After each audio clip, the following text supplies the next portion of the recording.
who was her. Back home, Marcos couldn't shake the voice. That night he dreamed of a girl, a few years older than him, holding his hand in a dark room, whispering, "Stay awake. Don't let him take you at night." He woke up drenched in sweat. "Laura," he muttered. There was another. Not Laura, the survivor, someone else, someone they never found. The files Detective Silva reviewed the shelter files. One girl's name appeared often, Nina Lessa. Reported missing at age 12.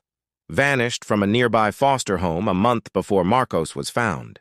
No body, no leads, forgotten. But one file mentioned something odd. Nina often claimed she had a brother at the shelter, a boy named Daniel. The Whisper Network. Through Clara's network, they contacted former shelter workers. One, now living under a new identity, agreed to speak. She said Nina had tried to expose what was happening. She wrote letters. I don't know where they went, but she knew something dark. She also said one phrase Nina repeated: they never work alone. The letters with permission, Marcos searched the shelter's archives stored in city records. Hidden in a folder labeled Donations, they found 3 unopened envelopes.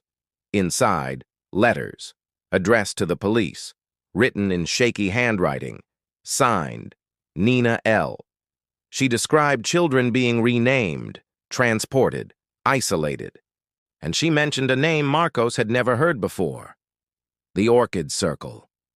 A new enemy. The Orchid Circle, a secretive, undocumented network operating in shadows. No clear members, no evidence, just rumors and coincidences. But one thing was clear.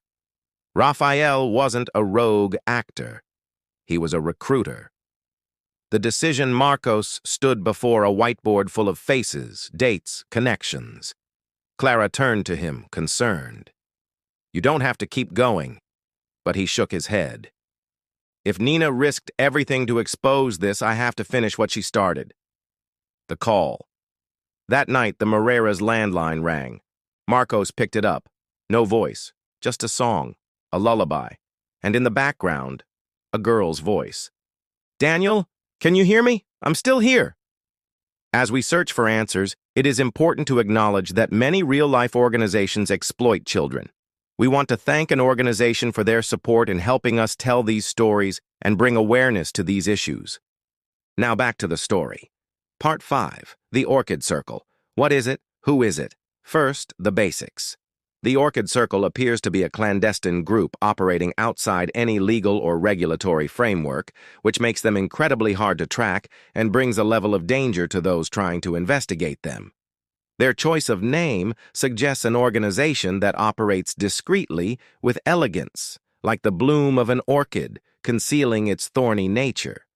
But why would such a group recruit young boys? Considering their apparent wealth and influence, the answer may lie in power dynamics, control, social standing, or possibly even the illegal activities that are usually associated with these types of networks. They appear to specialize in exploiting children. Their tactics seem to include kidnapping and trafficking, possibly for sexual exploitation, forced labor, or even selling the children into different criminal enterprises. The motives for doing so are numerous. The trade of children can be lucrative. It's a sad reality. But tragically, demand fuels this criminal enterprise. And sadly, there are people who are willing to exploit the most vulnerable. As we continue our investigation into the Orchid Circle, the first lead we have comes from a place we wouldn't expect: the Internet. In the digital age, nothing goes away forever. Our team dives into the murky waters of the dark web. Here, anonymity is prized and illicit activities thrive. This is where we hope to find some trace of the Orchid Circle, any clue that will help us understand what we're dealing with. We start by combing through obscure forums, looking for any mention of the Orchid Circle. But as hours pass, we come up empty. However, we won't give up. Our determination is fueled by our need to rescue the children. We move on to encrypted chat rooms. These are places where privacy is paramount, where conversations vanish after being read. It's challenging, but our persistence pays off. We discover a string of messages that contain references to the Orchid Circle. The conversation is coded, but with careful attention, we start to piece together their meaning. After days of painstaking work, we decode their language. The information confirms our fears. The Orchid Circle is real and active. They are not just a rumor. They are not just a myth. And as we learn more about their activities, the gravity of the situation becomes clear. This is not just a criminal organization. This is an insidious web of corruption.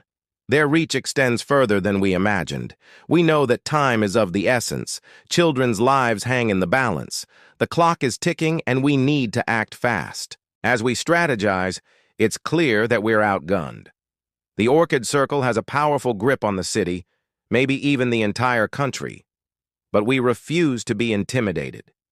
If we can decode their messages, if we can track their movements on the dark web, then surely we can find a way to expose them. So we go back to the drawing board, determined to find an angle, anything that will give us the upper hand. Our task is monumental, but our resolve is unwavering. We will stop at nothing to dismantle the Orchid Circle and free the children from their clutches. This isn't just a mission, it's a crusade. And we won't rest until justice is served. The race is on. The stakes have never been higher, and we must use every tool at our disposal to stay ahead of the Orchid Circle. Every message we intercept, every link we follow, could bring us closer to the children. Every lead we chase, every door we knock on might be the breakthrough we've been waiting for. The journey is fraught with danger, but we press on. The sight of smiling faces drives us forward. The thought of innocent children trapped in a web of darkness fuels our determination. We will not rest, we will not falter, we will not fail. Now, as we navigate through this intricate game of cat and mouse, we must remain vigilant. Every step we take is watched. Every move we make is tracked. We're in the predator's den, and the hunt is on. But we are hunters too, and we're closing in on our prey. The Orchid Circle may think they're untouchable, but they're wrong. We have the advantage. We have the will, and we have the numbers. They may have the resources, but we have the moral high ground. This story is far from over. There are many more chapters to unfold. Many more twists and turns lie ahead. But one thing is certain. The tide is turning. We will bring down the Orchid Circle. We will rescue the children, and we will win. Because in the end, it's not about the numbers we have. It's about the strength of our resolve. It's about the burning desire to do what's right. It's about the unwavering belief in justice. And we believe in justice. We will see this through, and we will prevail. Join us as we continue our mission to expose the dark secrets of the Orchid Circle. Together, we can bring light to the shadows and help these children reclaim their lives. Stay tuned, because the fight for justice has just begun. Thank you for watching. If you enjoyed this episode, please show your support. Your support helps us continue to produce high-quality content and bring these important stories to a wider audience. Don't forget to subscribe for more updates. Together, we can make a difference.